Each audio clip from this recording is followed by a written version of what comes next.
Have you ever stopped to think about the invisible tech that makes your day-to-day life just work? The kind of thing you use all the time, probably without even realizing it.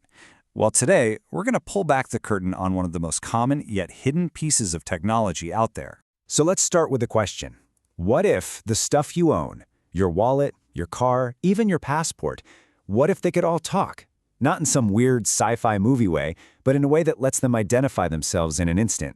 It sounds a little like magic, right? But it's very, very real. In fact, you've definitely experienced this magic probably just a few hours ago. You know when you tap your credit card to pay for something? Or unlock your office door with that little plastic fob? Or when you just breeze right through a highway toll booth without even slowing down? That's it. That's the technology we're talking about. It's the secret sauce behind those new stores where you can just walk out and it knows what you bought. So what is this invisible connection that makes all of this possible? Well, it all boils down to 4 letters. It's called RFID, which is short for Radio Frequency Identification. And at its core, it's actually pretty simple. It's just a way to use radio waves to zip information wirelessly between two things, a tiny tag that's attached to an object and a reader that's designed to pick up its signal. Probably the easiest way to think about it is like a barcode, but on steroids. A normal barcode has to be seen. You have to aim a scanner right at it. But an RFID tag? Nope.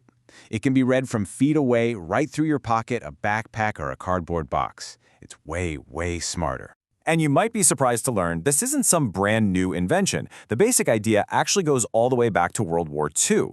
It was developed to help identify friendly aircraft, to avoid friendly fire. From there, it just exploded in the 2000s, completely changing how supply chains work. And now, well, now it's just about everywhere. Okay, so we get what it is, but how does that little conversation between the tag and the reader actually happen?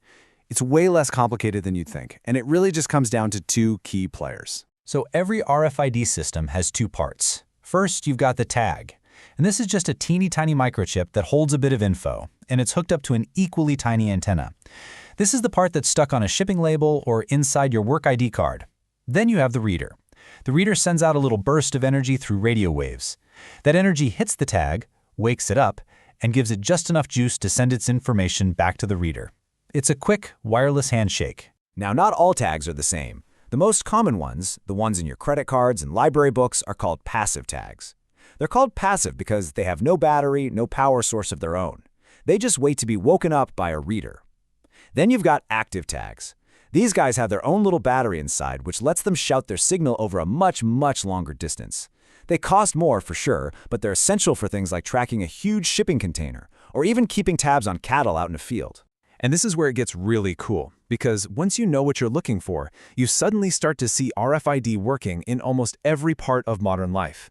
In the world of retail and shipping, RFID is a total game changer. It means you can count a warehouse full of inventory instantly, without scanning a single barcode.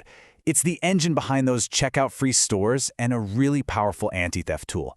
And for shipping companies, it means they can track one specific package from one side of the world to the other in real time. Just think about getting around.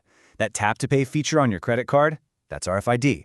The toll pass on your windshield that lets you zoom down the highway? RFID. Your subway or bus card? Yep, you guessed it, RFID again. Even your passport, if it's a modern one, has an RFID chip inside, holding your data securely to make getting through customs faster and safer. And the uses go even deeper. In hospitals, it's used to track critical medical equipment, so they always know where everything is. It's used to make sure the right patient gets the right medicine. It can even track the temperature of sensitive vaccines while they're being shipped.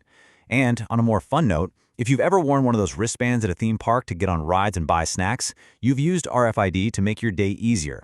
Okay, so all this convenience is great, but of course there are some trade-offs. There are real risks and downsides we have to consider, because no technology is absolutely perfect. The number one concern with RFID is a security risk called skimming. Since it's all wireless, a criminal with their own reader could, in theory, scan your cards from a short distance and steal the data right out of your pocket. You know those RFID blocking wallets you see for sale everywhere? Well, this is the exact problem they're designed to solve. They create a little shield that stops those unwanted radio signals from getting to your cards. And beyond security, there are other practical issues. RFID signals can get blocked or distorted by lots of metal or water, which can be a real headache in big warehouses or industrial settings. And then there's the cost. Yeah, a single passive tag is dirt cheap, but the price of installing all the readers and infrastructure for a huge system, especially when using those pricier active tags, can really add up. So, when you put it all together, what do you get? What's the big picture here?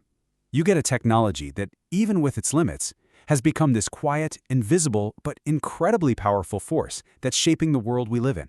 I think that really sums it up perfectly. RFID is this tiny piece of tech that packs a massive punch. It's not flashy, it doesn't beg for your attention, it just works, quietly, in the background, making countless little moments in our day faster and more convenient.